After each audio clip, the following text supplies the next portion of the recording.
Aqui tem um outro caso clínico de moldagem por dupla impressão, para a gente observar mais um pouco o passo a passo dessa técnica. Aqui foram feitos 2 preparos para receber provavelmente um laminado cerâmico do tipo lente de contato, porque o desgaste está bem pequeno, certo?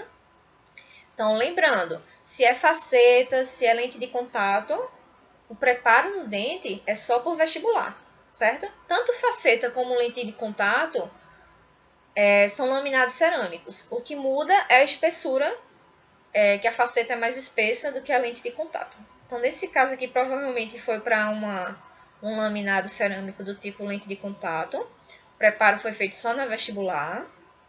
A gente precisa fazer o afastamento gengival desses 2 dentes. Então, aqui a gente pode ver a espátula de inserção do fio retrator sem aquele microserrilhado.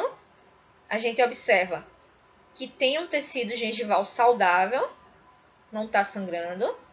Insere todo o fio retrator, que a gente não vê. O adequado justamente é isso, a gente não visualizar esse fio retrator. Aqui a gente vê que promoveu um afastamento gengival. Então, cerca de 0,2 milímetros precisa ser afastado desse tecido gengival. Então, inicia-se pelo primeiro momento da moldagem com a massa densa, que também pode ser chamada de massa pesada. Então, quando a gente remove da boca, a gente pega um lecron e faz uns alívios para facilitar o eixo de inserção desse molde na boca novamente. Aí a gente manipula a massa leve ou massa fluida, né, são sinônimos, com um catalisador. E insere tanto sobre os preparos como sobre essa região. E faz o segundo momento da moldagem, certo? Não tem uma indicação específica, eu vou utilizar a técnica da primeira impressão, única impressão por isso, ou eu vou indicar a técnica da dupla impressão por isso. Não existe uma indicação específica porque eu usaria uma ou outra, certo? É mais de gosto de profissional, que pode ser utilizada uma técnica ou outra. O resultado no final costuma ser praticamente o mesmo. Então, a moldagem, tanto por impressão única como pela impressão dupla, né, que é a técnica do reembasamento, ela pode ser realizada com a utilização de apenas um fio retrator, que a gente chama de técnica do fio único, ou pode ser utilizada com a técnica do fio duplo, certo? Então, deixando claro, as técnicas de moldagem são essas daqui.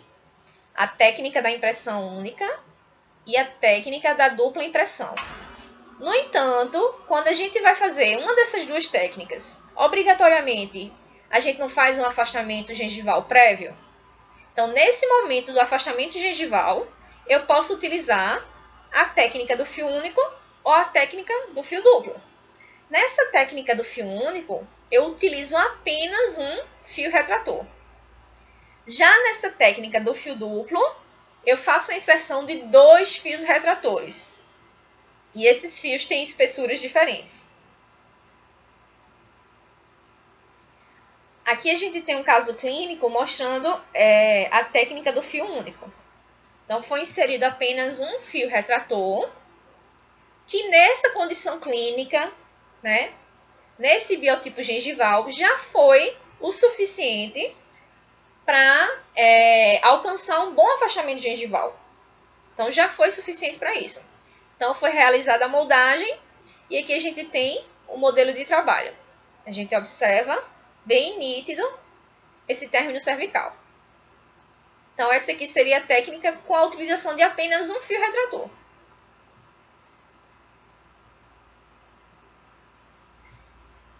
Já na técnica que a gente faz a retração ou afastamento gengival com 2 fios, que é a inserção de fio duplo, primeiro um fio mais fino é inserido.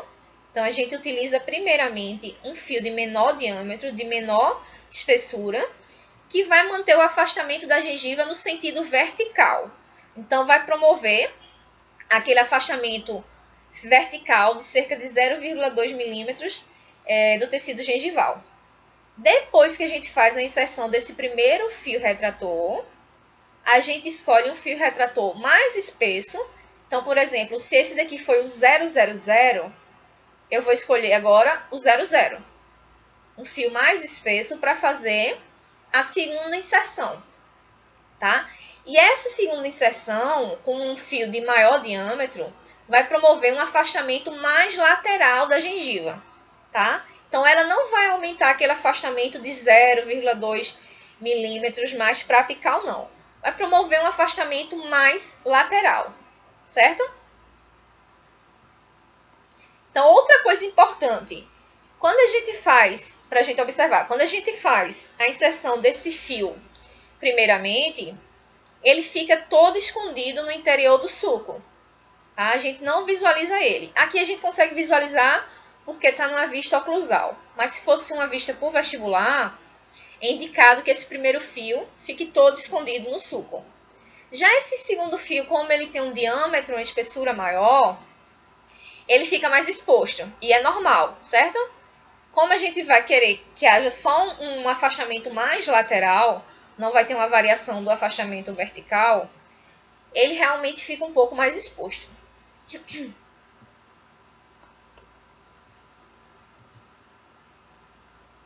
Então, quando a gente vai executar a moldagem, no momento antes de inserir o material fluido sobre os dentes, sobre os preparos, a gente pega uma pinça clínica e remove apenas o fio que está mais superficial, aquele fio que está na margem gengival, o que tem um maior diâmetro, certo?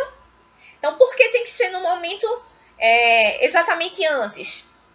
Porque ele ainda vai estar, o tecido gengival ainda vai estar naquele afastamento lateral. Então, logo em seguida, a gente coloca o material de moldagem que vai adentrar nessa região onde estava o fio de maior diâmetro.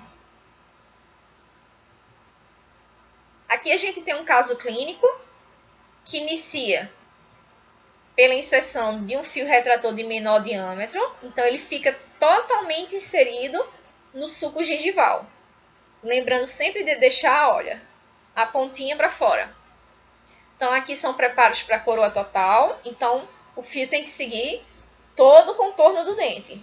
Lembrando que se fosse um preparo para faceta ou lente de contato, em que o desgaste, em que o preparo é feito só na vestibular, o fio fica só na vestibular.